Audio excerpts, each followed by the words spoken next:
Hi, so great to be reading Ondine's Curse, just part.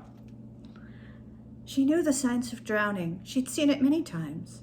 Mouth below the waterline, arms pressing the body up out of the water for a breath. He didn't cry out for help, but then again, they never did. Breathing took precedence. He didn't kick, didn't thrash. He didn't have the energy to waste. She always felt sorry for mortals. So vulnerable, especially in the water. The poor things just couldn't manage. As the ship sailed away, obliviously, she swam over to him and lifted him out of the water.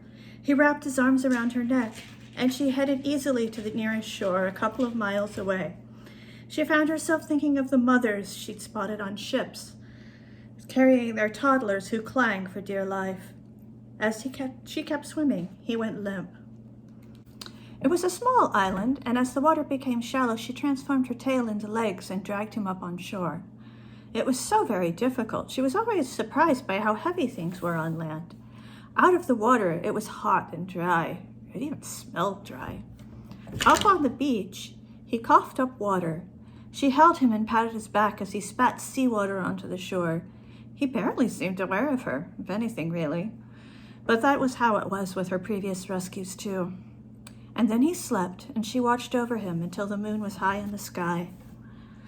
And then she slept, too, on the dry, grimy sand. When she woke up the next morning, he draped his shirt over her. Silly mortals and their nudity taboos. When she met his eye, he blushed and looked away, and she pulled the shirt over her head. It was fairly nice material, finely woven. "Decent now?" he asked. "More or less," she said. He glanced over at her, sidelong, looking up at her under his lashes.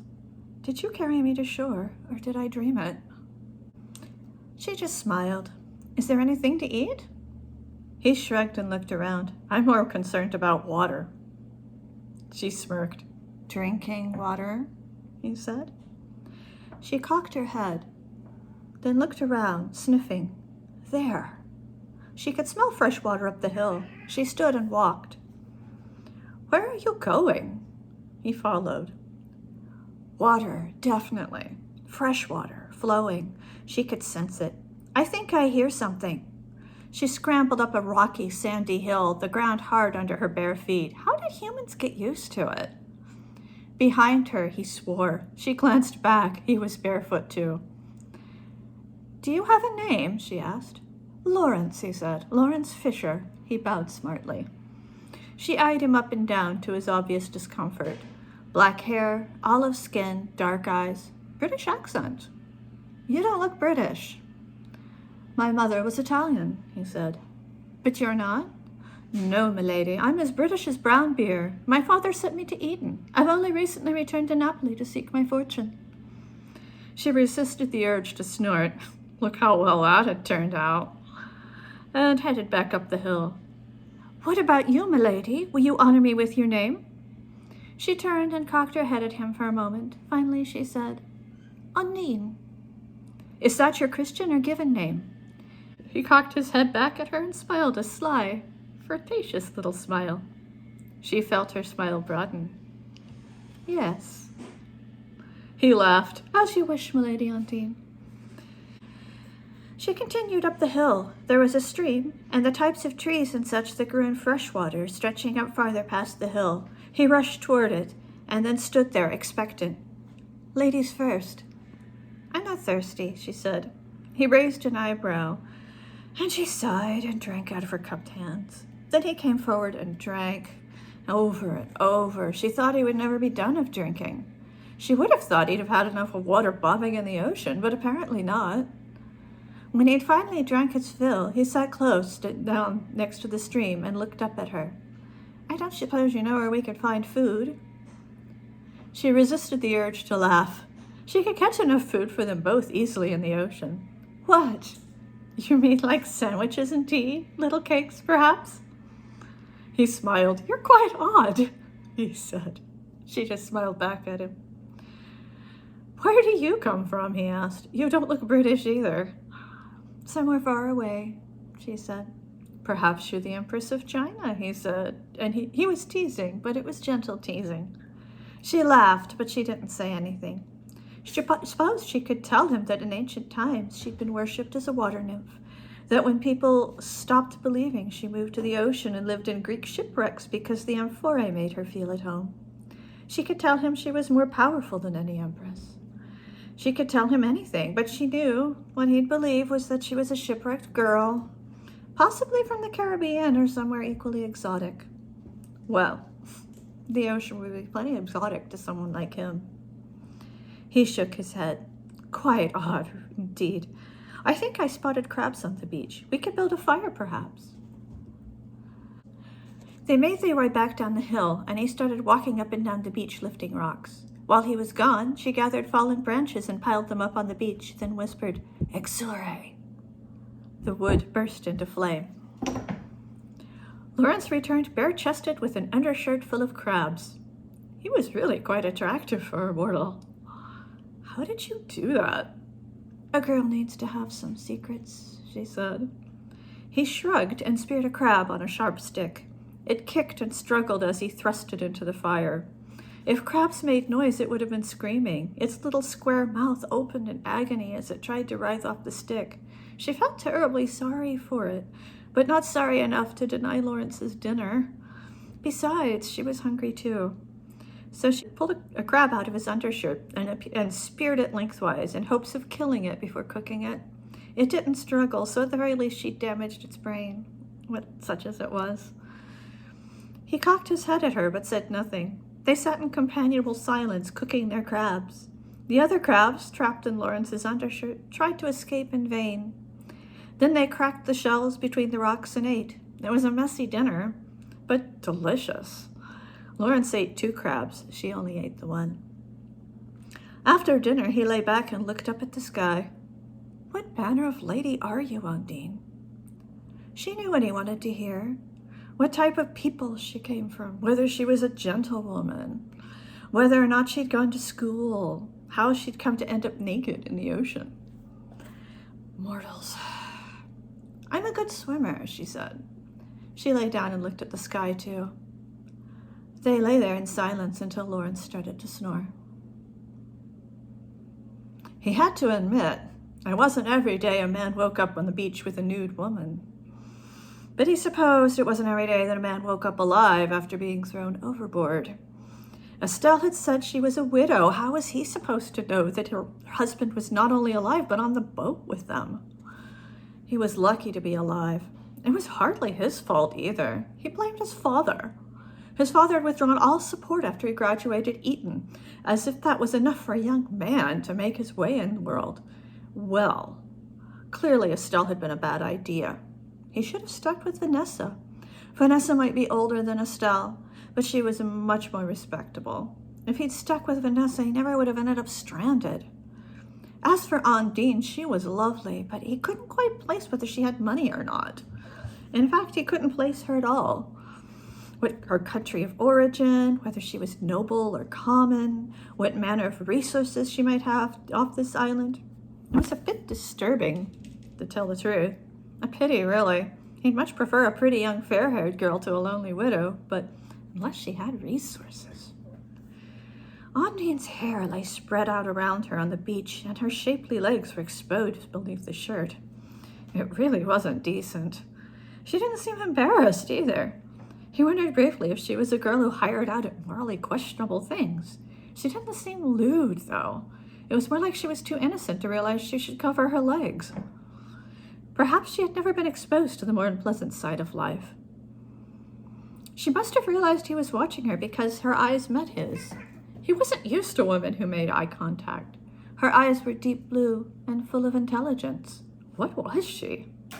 Had she been raised by pirates or something equally lurid? "What does your father do?" Lawrence asked. Ondine just laughed at him and stood up to walk along the beach. She waded into the water and sat with the water halfway up her back. His shirt would likely be transparent when she got out. He would see everything. Embarrassed, he headed back up the hill to the spring and drank some more water. This was a fine mess. Why couldn't he have been one of his father's legitimate children? He was the oldest, so he could have been a future baron. Instead, he was reduced to seducing rich widows. He supposed he could marry a gentlewoman if her father was daft enough to let his daughter marry a man without prospects.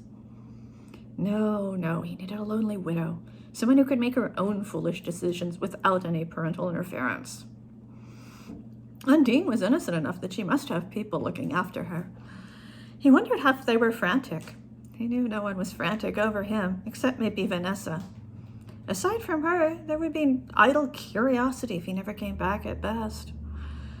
And if he did come back, who knew how long it would take? Would he be gone so long no woman would want him? He sat and huffed out a loud breath. A depressing line of thought, that. Most sailors were terrified of being stranded. Being stranded was certainly no great joy, but it was far worse to think he might waste his youth out here alone, without any prospects or chances of betterment. Had Ondine carried him to shore? Maybe she was from the Caribbean. He'd heard that women there were half wild, swimming in the ocean and such.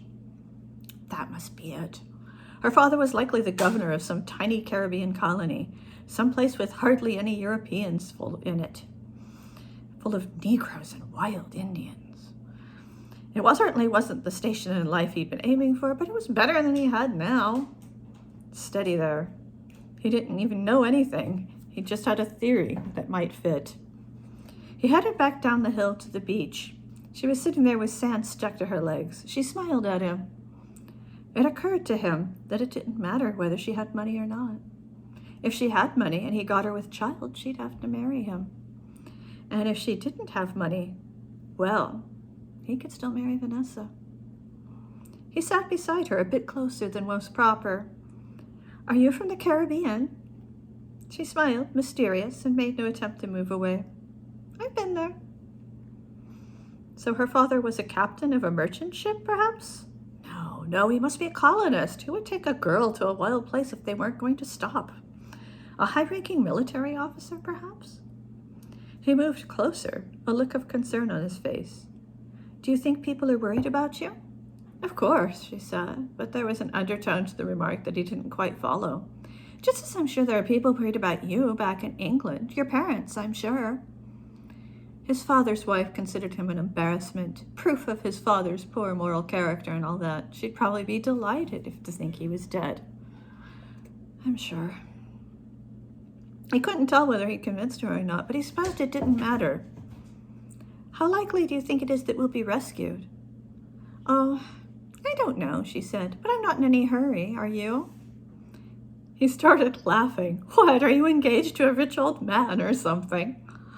She laughed too. "No, I was just bored where I was." "Bored? What manner of woman are you, Ondine?" She gave him a flirtatious sidelong glance. "I rule the seas." He laughed. "So you're a pirate queen, then?" "You've figured out my secret." She giggled. "I'm afraid I lost my sword when I was dragging you to shore, and the parrot got bored and flew back to the ship." He moved closer, conspiratorial. Their shoulders were touching now. "Did your people mutiny?" She snorted. "They wouldn't dare." He wasn't sure how to take that, so he laughed. It probably sounded awkward. "So be glad I don't have my sword, or I'd be robbing you right now." She wagged her finger at him. "I haven't anything for you to take, milady. I was thrown overboard after being robbed." It wasn't completely untrue. Estelle's husband, Roderick, had taken his purse after throwing him over, saying that he'd stolen Roderick's treasure after all, and Roderick might as well return the favor. Bloody bastard. "But that's horrible." Ondine seemed to be very interested in his arms. He glanced down where there were finger-shaped bruises on his arms. Roderick had been quite large and imposing, and he had had friends. Rather than explaining, he just hung his head. She waded into the ocean and came out with seaweed, which she wrapped around his bruises. "Are you a witch, Ondine?" "My father knows things," Ondine said. "Things he taught me." A ship physician, perhaps?